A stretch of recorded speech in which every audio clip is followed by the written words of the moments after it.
Hello and welcome to another day in paradise, and welcome to another edition of the Unapologetic Negropian. In today's video, we are going back down to South Africa to talk about the allegation made by Amanda Dupont to the famous South African rapper Jubjub. In the last video, I analysed Jubjub's body language, and for me it looked like he was guilty, but then again it could have been him being nervous. I don't know, maybe I'm making excuses for him. This guy has performed on stage in front of thousands. I don't know if he was nervous, but he was definitely showing signs that he was under distress. Now, these allegations of was made live, which is brilliant for us because live videos always show a person's true colors, even when that person is always trying to put on a facade, a mask, to try and protect themselves from their viewers. A little bit of themselves come through their body language, and that is what we are going to do today. We're going to analyze Amanda Dupont's body language when she was making these accusations on Instagram Live. We're going to see if we can try and decipher whether Amanda Dupont was telling the truth or not. First, I'm going to ask you to please like, subscribe, share, click the bell notification, and please consider supporting the channel on our Patreon, link in the description. I'd also like to invite you to please follow the Oversight channel, the channel that is there to help you to invest on the African continent both safely and securely. Link also in the description. And we are going to sink our teeth into this once and for all. Now, to start off, something that I always like doing when I'm analysing these videos is I like to take a screenshot of the first milliseconds of that person's face right at the beginning, just as they are turning on their camera. And I also like to take a screenshot of that person's face just as they're turning off the camera. Why? Because it's those two periods where you can see the mask just about to go on, so you get to read that person's face before they put the mask on. So we might be able to decipher just what she is thinking by looking at her facial expression just as she's putting the camera on, and we're going to do the same just as she's turning the camera off. So let's take a look at these photographs. Guys, some of the things that you need to see here are things like the eyebrows. So if you look at her eyebrows, because her eyebrows don't go together. They only go together during that one period where you see her kind of break down. But at no other point do you see her eyebrows come together, which is a bit of a sign that she is really putting on a front. Now, this could be to hold off, like she said in the beginning of her video, she's trying to hold back her tears to try and keep her emotions under control. But I think there's more to it than that. If you also look at the picture when she is just hanging up the phone. I don't know about you guys, but that's a face off. Let's see how this works. Yeah, I've done it. It shows arrogance. I've put on my performance. That's a wrap. That's the face that I can see here in this photograph. She has been crying, and I don't see any of her makeup is messed up. You know, she has a little bit of makeup on her eyes, but none of that is messed up. Her eyes are the same color. I think you guys know where I'm getting at with this one. She is smiling. Her lips are curling up right at the end of her lips right here. It looks like she's trying to hold back a smile. But that's just my opinion. Let's see what else she had to say, and let's see what else we can pick up from her body language in the actual video. Address things that were said about me by Jubjub on MacG's show, as well as MacG. It was saying that he smashed me. First of all, Malemo,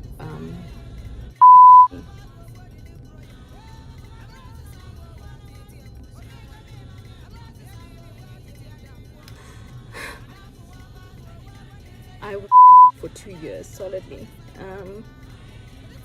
So please don't make it sound like it was a relationship. I was absolutely afraid to leave. Afraid of the power that your mother had being around you at the time. I was aware of the stifling and sifting of money your mother was doing with Oprah. So, and also what you guys did in terms of Muti and medicine, which you made me believe my life would be a danger if I spoke up. So No, you didn't smash me. You forcefully opened my legs and forced yourself on me numerous times for 2 years and made me believe I had no way out. In that time, I had an abortion, of course, because there was absolutely no way I would have a child that was forcefully given to me. And the most painful part about all of this is that I was a virgin. And I told him at the time, I had told Jubjub that I was a virgin and I planned to be a virgin until the day I got married. And the first time I was afraid, so afraid. And I'm telling this story because God allows certain things to happen. Your journey or the burdens that you face or the things that you go through, they happen for a reason, guys. And I genuinely believe this burst or this thing that's happened is for me to empower other women, to let them know to, one, never accept emotional abuse and the way that I did for 2 years straight. And also, if it has happened to you, turn your life into something really, really strong and powerful, which I have done, and I've really tried to mind my own business. But what I will not stand for is for you to degrade my name. You should actually be spending your time apologizing for the children that because you were high. Instead, you are trying to bring my name that I've worked so hard to build the success that I have, okay? Now, guys, once again, we know how the brain works. So the left-hand side of your brain controls the right-hand side of your body. The right-hand side of your brain controls the left-hand side of your body, okay? So it sort of switches things up.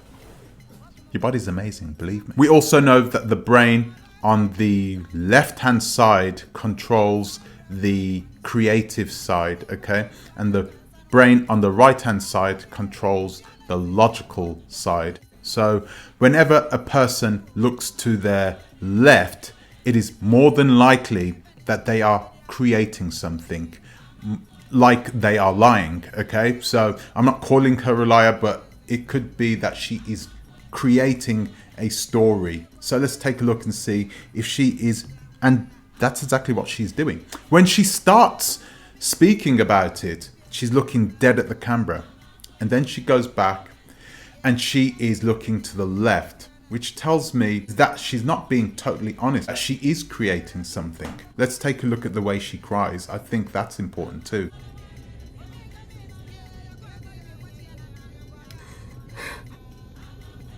Whoa, whoa, whoa. That look. Oh my God, that look speaks volumes. My goodness. Let's take another look at that. You have to take into consideration that she, right now, is looking at herself in the camera. So it's absolutely obvious that she, right now, is performing. She's acting. This is not her true self. She is putting on an act for the camera. And look at her eyes. And she keeps looking over to the left, which suggests she's creating something. So I have a feeling she's telling the truth about some things, but she's creating something else. First of all, Malemo, I was for 2 years solidly. In that time, I had an abortion, of course, because there was absolutely no way I would have a child that was forcefully given to me. And the most painful part about all of this is that I was a virgin. I don't know about you, but I find that comment really strange. Oh, I got oh, I had an abortion. But the most painful part about this is the fact that I was a virgin. And I told you that I was a virgin. What? Really? That's the most painful part? Anyway. The first time I was afraid. So afraid. And I'm telling this story because God allows certain things to happen. Your journey or the burdens that you face or the things that you go through, they happen for a reason, guys. Wow, okay, so she got because it was part of the journey God decided for her. Yeah. It's always God's fault, right? Let them know to, one, never accept emotional abuse. And she actually speaks with her jaw out, okay? I've seen her in her other videos, and when she speaks, she doesn't normally do that. So I truly think that she is under a great deal of stress talking here, putting everything together, the eyebrows, the things that she's speaking about as well, and where she was looking when she was trying to remember the self. That tells me that she is, well, I'll let you know at the end of this video.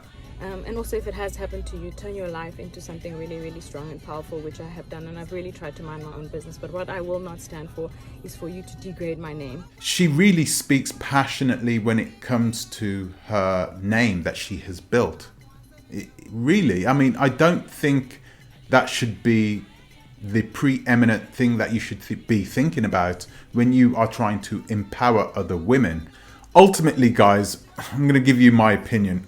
I think that Amanda Dupont is telling the truth, okay? And this is purely because of her body language. You can tell that she's under a great deal of stress.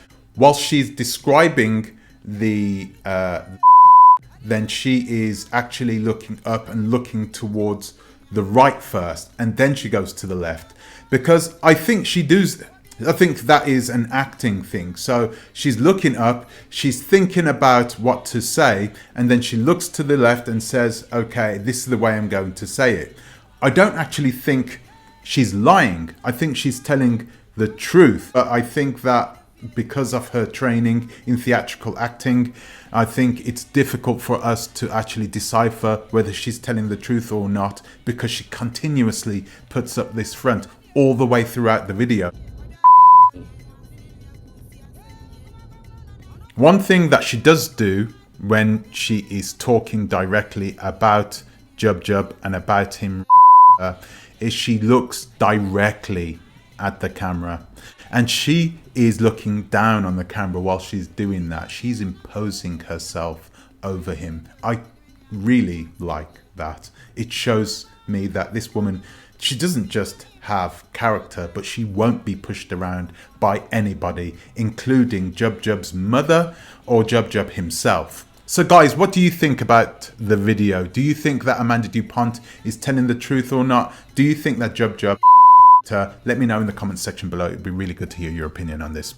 In the next video, we're going to discuss Muti and how it affected this case, because it did have a massive impact on the case. We're also going to have some fun learning about it. We're not going to do any practices or anything like that, but I'm going to teach you a bit more about Muti and the differences between voodoo, and I think that is something that you'll all like to watch. Until the next time, please think twice. Ta-ra a bit.